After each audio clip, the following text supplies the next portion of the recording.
కేవలం 5,000తో 605 గజాల భూమిలో 630 స్క్వేర్ ఫీట్ సింప్లెక్స్ హౌస్ కేవలం 36 లక్షలు మాత్రమే. నమస్తే, వెల్కమ్ టు సుమన్ టీవీ.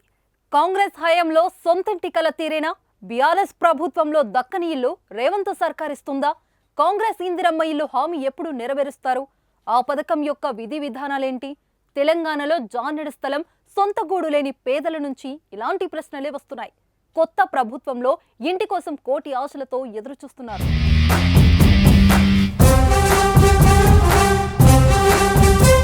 గృహలక్ష్మి పథకంలో భాగంగా గత ప్రభుత్వం తీసుకున్న దరఖాస్తులను కొత్త సర్కార్ తిరస్కరించింది. మళ్లీ కొత్తగా దరఖాస్తులను స్వీకరించేందుకు సిద్ధమైంది. దీంతో ప్రజల్లో కొత్త సందేహాలు నెలకొన్నాయి.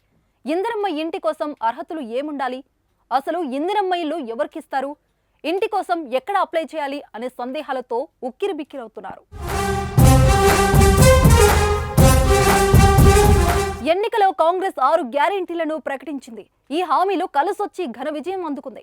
మహిళలకు ఫ్రీ బస్సు, మహిళల అకౌంట్లలో నెలకు 2,500, ఇంద్రమ్మ ఇల్లు వంటి పథకాలు ఓట్లను రాబట్టాయి. దీంతో గెలిచిన తర్వాత ఎన్నికలో ఇచ్చిన హామీ ప్రకారం 6 గ్యారెంటీలు అమలు చేయడమే లక్ష్యంగా కాంగ్రెస్ ప్రభుత్వం అడుగులు వేస్తుంది. ఇప్పటికే మహిళలకు ఫ్రీ బస్సు ప్రయాణం, రాజీవ్ ఆరోగ్యశ్రీ పథకాలను ప్రారంభించారు. త్వరలోనే మిగతా పథకాలు ప్రారంభం కానున్నాయి. పథకాల వారీగా విధి విధానాలు రూపొందిస్తుంది ప్రభుత్వం.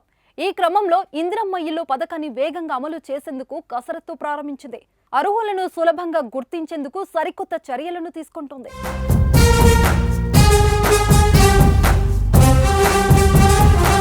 ఇందిరమ్మ ఇల్లు హామీ ప్రకారం గూడు లేని వారికి ఇంటి స్థలంలో నిర్మాణానికి 5 లక్షల సాయం అందిస్తామని మేనిఫెస్టోలో తెలిపింది. ఆ హామీని నెరవేర్చేందుకు సమాయత్తమవుతుంది.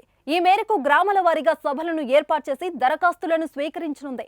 గ్రామ సభలో దరఖాస్తులు స్వీకరించడం ద్వారా అర్హులను సులభంగా గుర్తించే అవకాశం ఉందని కాంగ్రెస్ భావిస్తుంది. ఇంటి నిర్మాణ పథకానికి కాంగ్రెస్ పార్టీ ఆవిర్భావ దినోత్సవమైన డిసెంబర్ 28 నుంచి దరఖాస్తులు స్వీకరించాలని నిర్ణయించినట్లు సమాచారం.